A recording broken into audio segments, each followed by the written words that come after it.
Oleh karena itu jangan pernah menonjolkan diri dalam kelompok manapun. Jadilah pemimpin yang baik, pemimpin yang melayani dengan kasih. Jadilah pegawai, jadilah staf yang melayani dengan kasih. Lakukan yang terbaik yang kita bisa. Apapun posisimu, Tuhan menghargaimu. Apapun kondisimu, Tuhan melihatmu sebagai hamba-Nya selama kau hidup dalam kasih.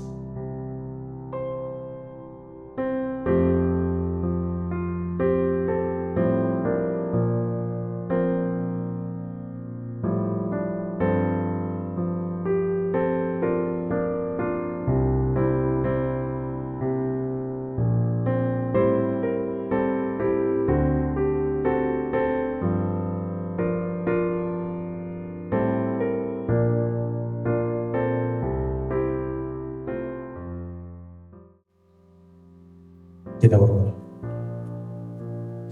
Damai sejahtera Allah yang melampaui segala akal, kiranya memelihara hati dan pikiran saudara di dalam Kristus Yesus Tuhan kita. Amin. Bapak Ibu Saudara yang terkasih, mari kita baca firman Tuhan yang tertulis dalam 1 Petrus 4 ayat 7 sampai 11. Kalau tidak ada yang bawa Alkitab, boleh buka handphone suci.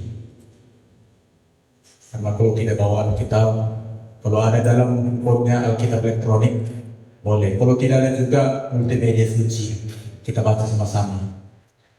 Saya akan bacakan dari ayat yang ke-7 sampai ayat yang ke-11. Bapak Ibu boleh membaca di dalam hati masing-masing. Demikian firman Tuhan 1 Petrus 4 ayat 7 sampai ayat yang ke-11. Hidup orang Kristen. Kesudahan segala sesuatu sudah dekat. Karena itu kuasailah dirimu dan jadilah tenang, supaya kamu dapat berdoa. Tetapi yang terutama, kasihilah sungguh-sungguh seorang akan yang lain, sebab kasih menutupi banyak sekali dosa. Berilah tumpangan seorang akan yang lain dengan tidak bersungut-sungut. Layanilah seorang akan yang lain sesuai dengan karunia yang telah diperoleh tiap-tiap orang sebagai pengurus yang baik dari kasih karunia Allah. Jika ada orang yang berbicara, baiklah yang berbicara sebagai orang yang menyampaikan firman Allah. Jika ada orang yang melayani, baiklah yang melakukan dengan kekuatan yang dianugerahkan Allah, supaya Allah dimuliakan dalam segala sesuatu karena Yesus Kristus. Ialah yang mempunyai kemuliaan dan kuasa sampai selama-lamanya. Amin. Shalom. Shalom. Bapak Ibu Saudara yang terkasih dalam nama Tuhan kita Yesus Kristus, pertanyaan saya butuh jawaban. Kira-kira kenapa Bapak Ibu Saudara mau bekerja di korporasi ini?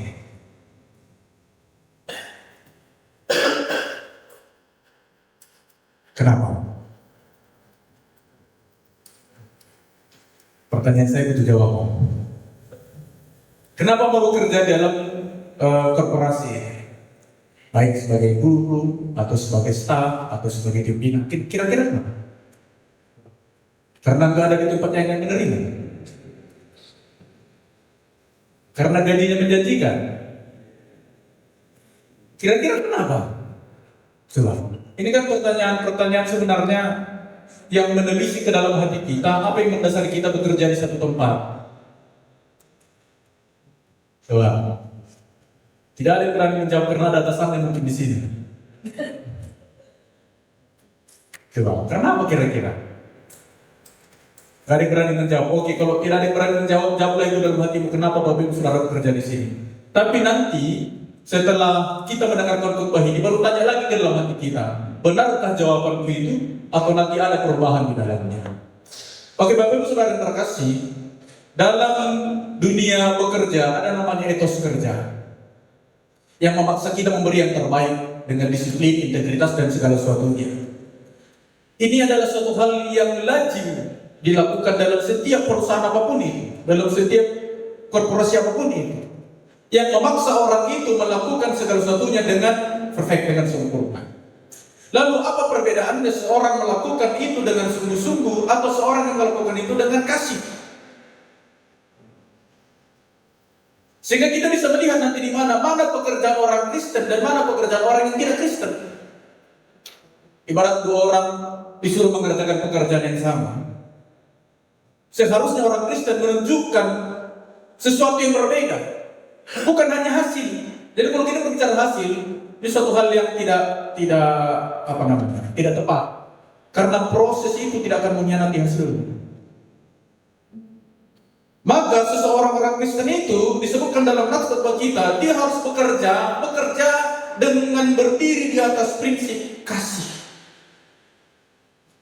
Maka pertanyaan pertama bagi kita tadi itu, harusnya jika Anda mau bekerja di sini, yang pertama Anda harus mengasihi korporasi ini. Anda harus mengasihi di mana Anda berdiri. Kalau bahasa Batak katanya begini, ulang di toki ulu di walna. Ada yang mengerti? Jadi kalau Anda punya sumber mata air, jangan ketoli sumber mata air lalu kita minum di bawahnya. Itu pekerjaan yang sangat bodoh, yang konyol. Maka jika Anda bekerja di tempat ini, tidak mungkin Anda melakukan segala sesuatu yang buruk sementara Anda makan dari tempat ini. Maka anak kayak heran jika dia bilang begini, contohku nggak baik, kayak dia makan dari sini. Perusahaan kami ini begini begitu. Kalian gimana? Tapi dia tetap bertahan di sini. Ini suatu hal yang tidak baik dalam dunia bekerja. Karena itu jika Anda bekerja di tempat ini, maka prinsip dasarnya adalah melayani dengan kasih. Maka kalau kita berbicara secara konteks Kristen, bekerja itu sama dengan melayani. Kalau pendeta melayani itu dalam skop Kristen, dari persekutuan, dari gereja ke gereja, dan dari arisan ke arisan segala macam. Tapi ternyata melayani itu tidak tentang berkhotbah, kemudian worship leader, pemain musik, multimedia, itu terlalu kecil skop pelayanan seperti itu. Sesungguhnya skop pelayanan yang lebih luas adalah di mana ketika kita bekerja menunjukkan dan memperlihatkan Kristus dimanapun kita berada, dan bahkan bagi siapapun yang tidak mengenal Dia. Di mana itu yang pertama dalam dunia bekerja. Sehingga ketika Anda bekerja, orang akan melihat itulah cara bekerja orang Kristen. Ada yang di sini orang Serapu, tahu Serapu? Di mana Serapu itu ada di Sumatera Utara.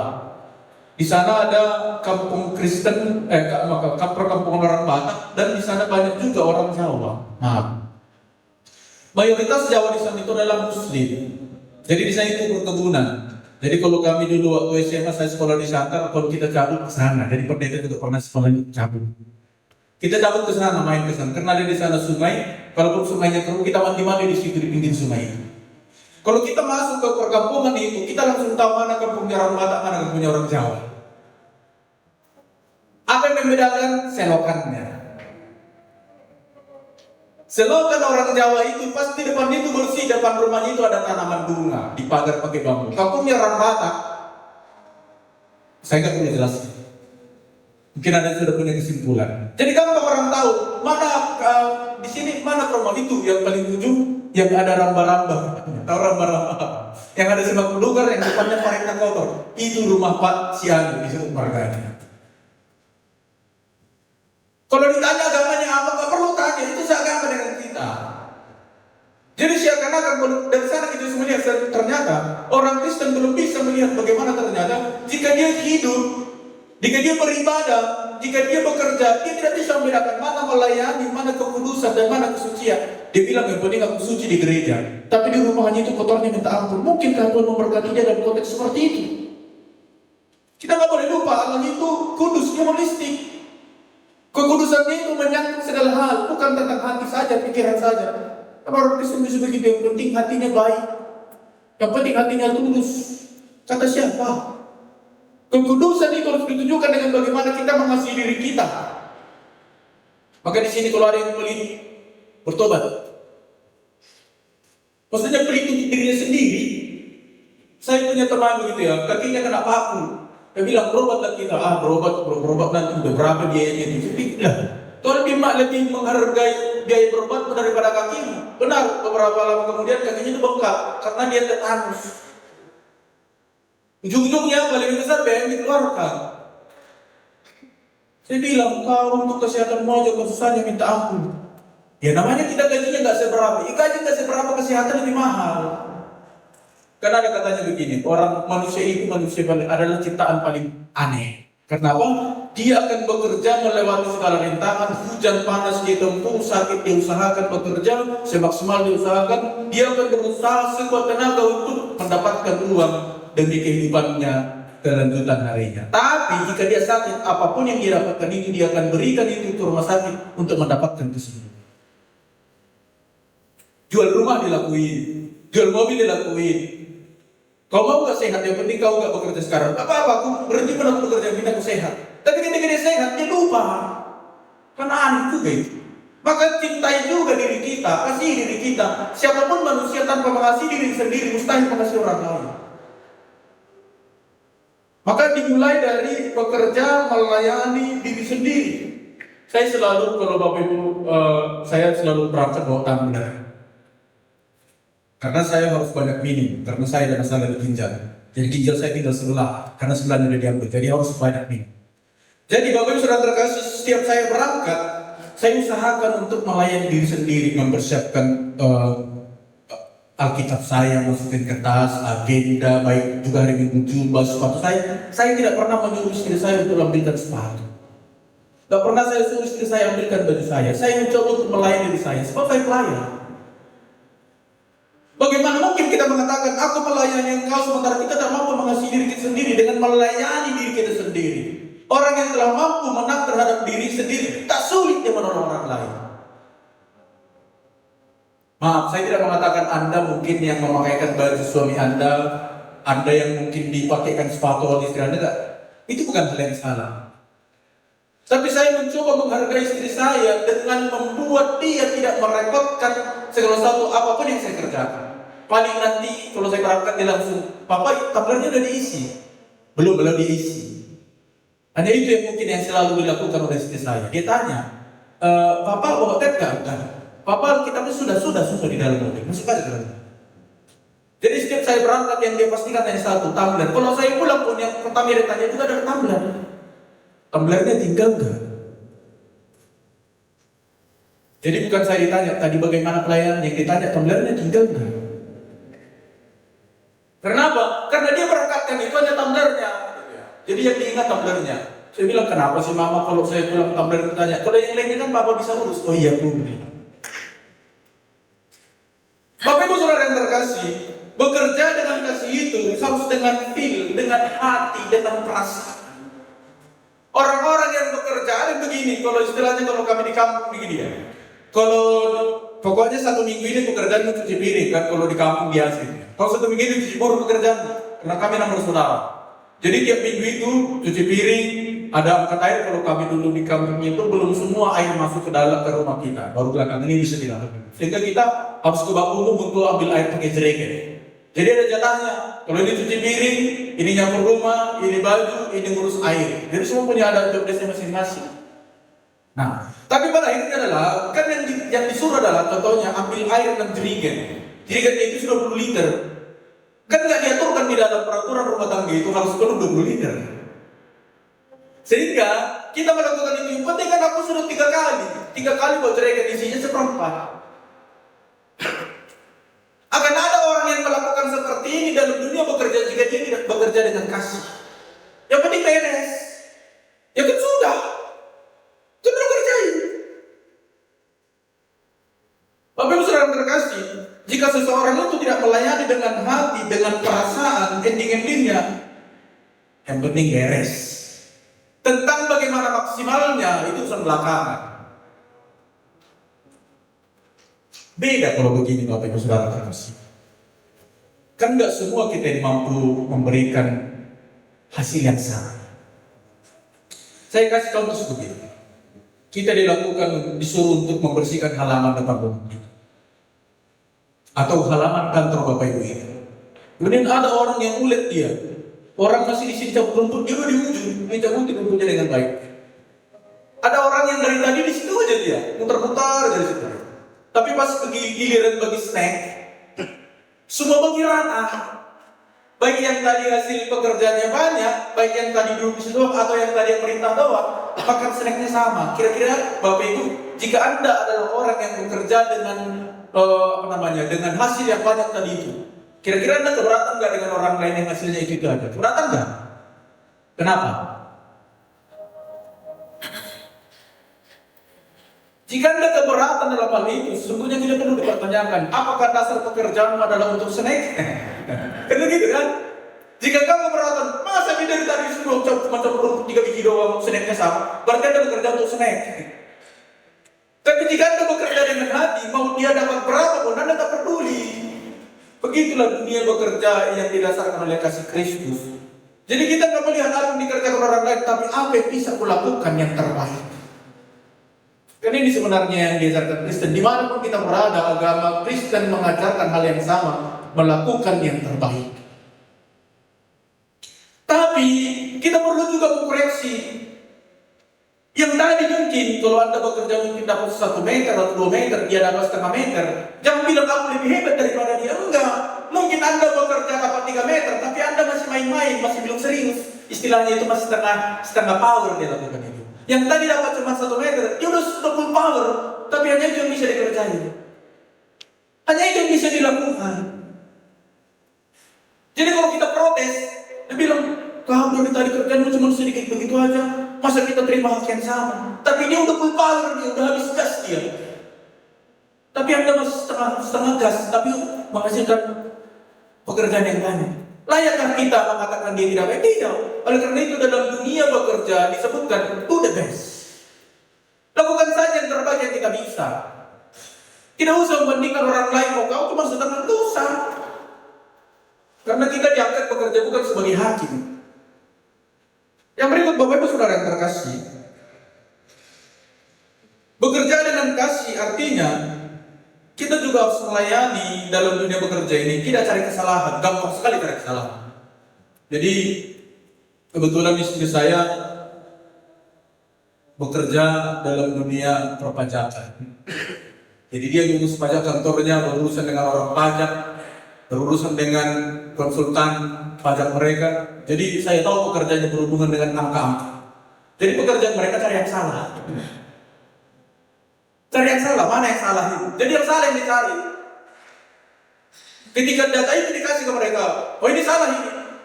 Jika 10 data dikasih, 1 salah itu yang mereka lihat, 9 enggak. Gitu ya. Jadi mencari kesalahan itu gampang. Tapi kesalahan itu ternyata pada akhirnya menutupi banyak kebaikan. Oleh karena itu disebutkan di sini, kasih itu menutupi banyak sekali kesalahan. Siapa sih di antara kita nggak pernah salah? Jadi jika Anda mau cari kesalahan banyak, tapi kesalahan itu akan menutupi 1000 kebaikan. Tapi kasih itu menutupi banyak sekali kesalahan.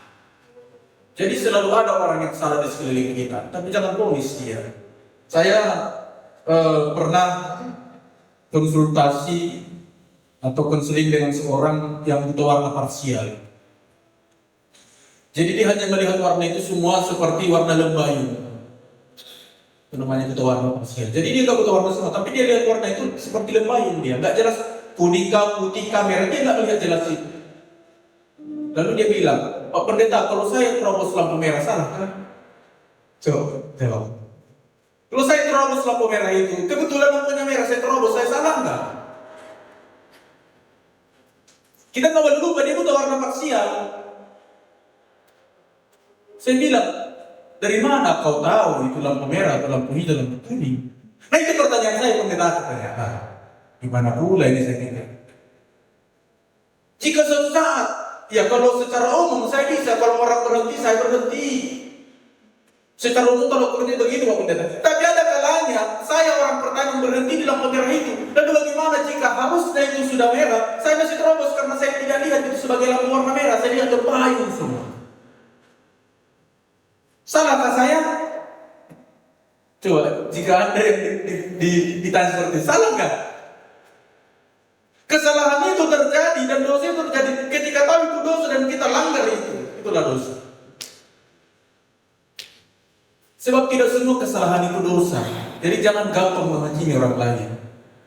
Ada kalanya dia melakukan segala suatu kesalahan sebab ketidaktahuannya. Saya ceritakan satu kisah. Dulu saya tinggal kos dengan tiga ras. Tiga ras itu ya daerah pesisir dan Toba. Kami kos, tapi asal bayar tagihan listrik. Dulu kan telepon itu telepon rumah ya. Dia ada di gembok dia di gembok. Jadi waktu suatu ketika entah bagaimana nggak digembok. Ya kita penasaran, namanya kita dari kampung nggak pernah lihat telepon. Lalu dia coba telepon. Ternyata dulu kan masih biasa itu telepon titip pesan nanti telepon ke sini. Mungkin dia punya gebetan. Saya macam panjang cerita, akhirnya dari bulan selalu tinggi tagihan. Dia panggil semua anak kosnya. Kalian ada pakai telepon? Dia ditanya, kau nggak ada. Kau ada? Nggak ada. Kau ada? Ada. Gua marah katanya. Bagaimana bayar katanya kata bosnya. Hubungannya? Apa hubungannya mahal bayar dengan telepon? Iya kalau kau telepon itu bayar. Belasnya deh, kata-kata itu memang bayar kan begitu. Jadi dia pakai telepon itu, dia nggak tahu kalau itu membayar. Taunya dia ngobrol, makanya dia bilang, bapak kata-kata itu membayar, kasihan deh katanya begini. Setelah bulan ke depannya dia nggak mau pakai lagi karena baru dia tahu ternyata ini punya telepon. Ditanya, pasti kau membayar? Ada untuk pulsa nih, kau membayar gitu deh. Dia masuk katanya, saya juga menjelaskan itu. Pertanyaannya, apakah ketika dia pakai telepon itu dalam ketidaktahuannya begitu dosa? Jadi dalam dunia bekerja juga kadang seperti itu. Ada orang melakukan kesalahan, tapi karena ketidaktahuannya sehingga kita tidak boleh gampang untuk mencari kesalahan itu. Sebab mungkin kesalahan itu muncul atas ketidaktahuannya dia, atas keterbatasan pengetahuannya dia. Maka engkau yang memiliki pengetahuan, berilah pengetahuan bagi mereka. Yang seterusnya Bapak Ibu Saudara terkasih, ternyata kalau saya baca-baca, jadi kadang-kadang pendeta itu kan punya catatan seperti ini. Jadi saya udah punya banyak buku-buku kecil seperti ini di rumah. Catatan kita kumpul. Jadi kalau ada natsnya, ketika kita mau bikin khotbah kan, kayaknya ini pernah kita bahas, gitu ya. Kita lihat catatannya. Oh ini dulu di mana khotbahnya sih? Kita lihat. Temu. Natsnya sama, tapi kita baca khotbahnya itu, kok nggak nyambung ya? Nggak nyambungnya bagaimana? Karena waktu itu kita konsep itu mungkin di situasi yang berbeda. Sehingga kita baca natsnya, natsnya sama, tapi kok penjelasannya bisa berbeda ya? Kok bisa begini? Kita lihat nggak cocok lah khotbah ini sekarang. Karena mungkin khotbah itu di konsep di zaman Covid. Jadi ketika kita berkhotbah zaman Covid, kondisinya sekarang sudah tidak nyambung lagi. Oleh karena itu Bapak Ibu Saudara terkasih, ternyata dalam kehidupan kita nggak boleh bilang, ya ini aku tahu gimana. Ya ini aku mau gimana lagi? Mau diapain?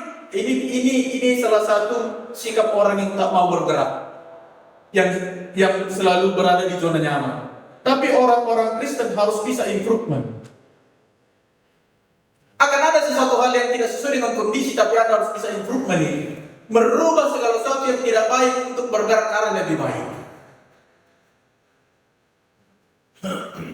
Karena ada kalanya dalam kehidupan kita nggak seperti yang kita bayangkan. Anda harus improvement. Dalam dunia bekerja juga ternyata harus ada seperti ini. Akan ada satu hal yang harus kita lakukan. Kalau mungkin kita tidak pernah melakukan itu, tidak paham tentang itu, maka harus ada improvement. Jangan bekerja seperti bagaimana biasanya saja. Tapi bekerja bagaimana yang terbaik yang Anda bisa. Sebab ketika bekerja di 30 tahun yang lalu dengan di sekarang tentu jelas berbeda.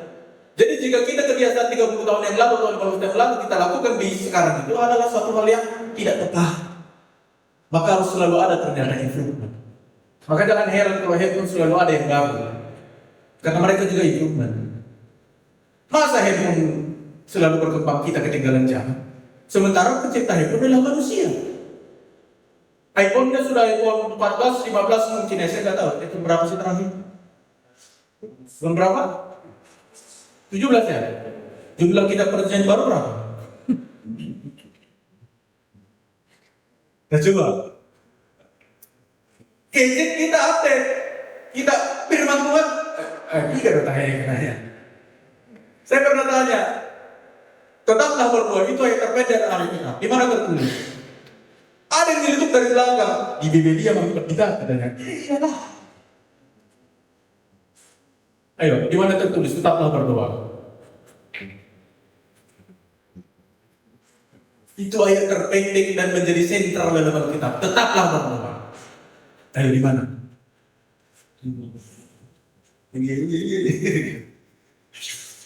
Berat-berat berpikir, padahal tidak pernah dengar. Pernah tahu, mudah-mudahan Bapak Ibu Saudara yang terkasih yang saat ini yang tergerak hatinya mencari tahu di mana itu tertulis, carilah itu.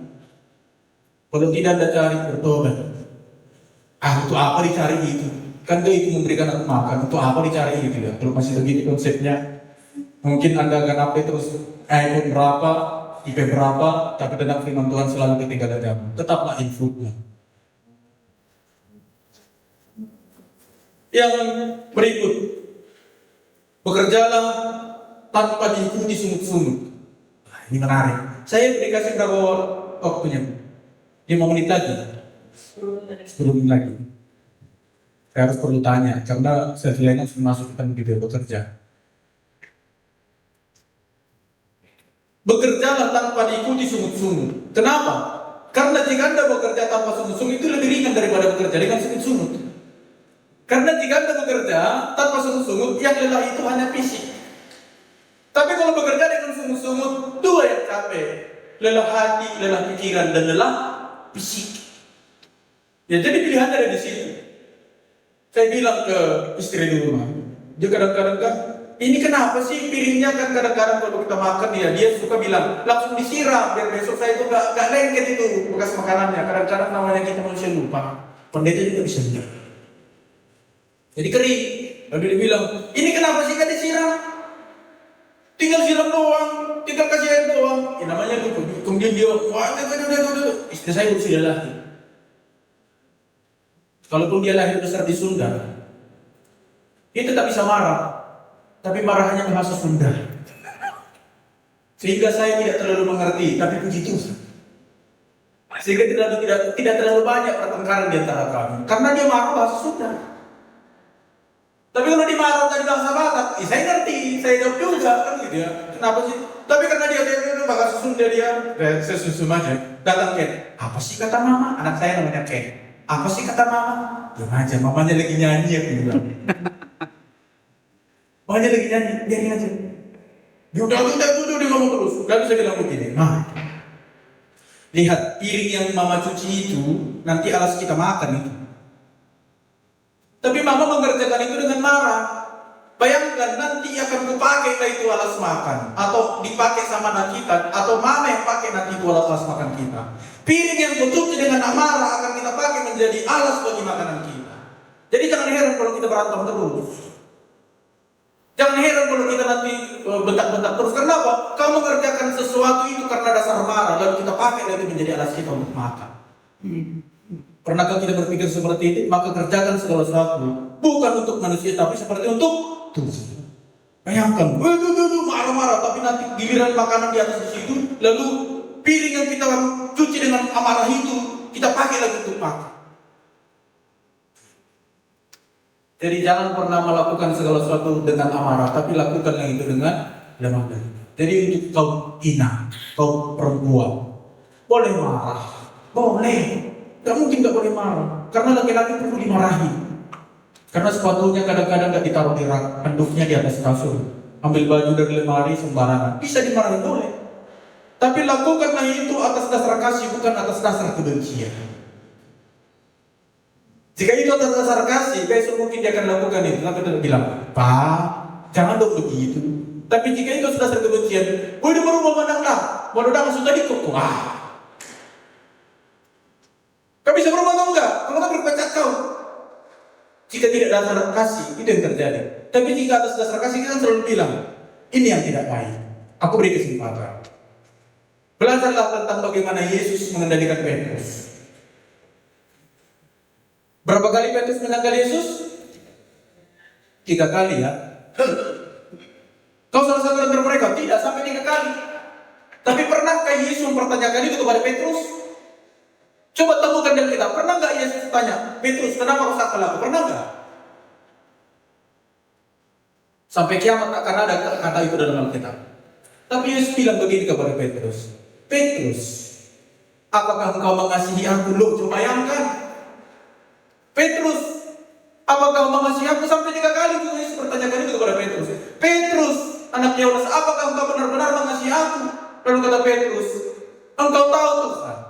Lalu kata Yesus menjawab kepadanya, gembalakanlah domba-domba. Bagaimana pengkhianatan dibalas dengan kasih? Jadi tidak selamanya kekerasan itu harus dengan kekerasan. Tapi lihat bagaimana Yesus pada akhirnya mengendalikan hati Petrus dengan kasih. Maka lihat, Petrus salah satu murid Yesus yang dia, bagi Martin, tidak mau disalib dengan kepala di atas. Jadi kalau Anda lihat salib terbalik, itu salibnya Petrus. Petrus itu nggak mau disalibkan kepalanya di atas. Dia bilang, aku tidak layak disalibkan, diserupakan dengan Tuhanku. Sebab dia mulia, salibkan aku dengan kepala di bawah. Maka dia disalibkan dengan kepala di bawah. Dari antara murid-murid Yesus kan kalau kita tahu hanya Yohanes yang mati tua. Selebihnya mati martir semua, dibelah, dipancung. Tapi Petrus dengan penderitaan yang paling luar biasa. Karena ternyata ketika manusia itu kaki di atas, kepala di bawah, darah itu akan memuncak semua ke otak. Dan akan membuat pembuluh darah itu pecah. Dan itu penderitaannya luar biasa. Coba bagaimana lihat, seorang pengkhianat tapi diperlakukan dengan kasih, maka dia akan memberikan hidupnya untuk kemuliaan. Jadi lakukanlah dengan kasih, tegurlah dengan kasih. Dan yang terakhir penutup khotbah kita ini, sebelum saya akhiri Bapak Ibu Saudara terkasih, firman Tuhan mengingatkan kepada kita, mungkin Anda yang berdiri di tempat ini dengan skill yang berbeda masing-masing. Tapi kata firman Tuhan begini, jika ada orang berbicara, baiklah yang berbicara sebagai orang yang menyampaikan firman. Jika ada orang yang melayani, baiklah yang melakukan dengan kekuatan yang dianugerahkan Allah. Jadi tidak semua manusia ternyata diciptakan dengan skill, anugerah, karunia yang sama. Semua diciptakan dengan berbeda-beda. Saya mungkin bisa berkhotbah, tapi pemain musik mungkin dia lebih hebat dalam bermain musik. Saya nggak bisa bilang saya lebih hebat. Saya bilang juga dia hebat. Sebab apa? Jika saya mau bernyanyi, dia harus mengiringi saya bernyanyi. Coba bayangkan jika talenta yang berbeda-beda itu dilakukan dengan semaksimal mungkin, lalu kita padukan untuk luar biasanya ternyata karunia Tuhan dalam kehidupan kita. Oleh karena itu, Bapak Ibu Saudara terkasih, Allah memberi perintah mengasihi kepada kita. Sebab apa? Karena dialah yang punya kuasa dan kemuliaan sampai selama-lamanya. Amin. Kita akhiri, kita berdoa. Terima kasih Tuhan, firman-Mu telah kami dengarkan. Biarlah kami menjadi pelaku-pelaku dalam firman-Mu. Beri kami kekuatan melalui Roh Kudus-Mu, agar kami mampu berdiri, melakukan, berpikir, dan hidup seturut dengan kehendak Tuhan. Terima kasih Allah Bapa di sorga, kami percaya kekuatan Roh Kudus-Mu melampaui segala kekurangan kami, sehingga firman-Mu akan tetap tinggal hidup dalam hati kami. Di dalam nama Yesus Kristus kami berdoa. Amin.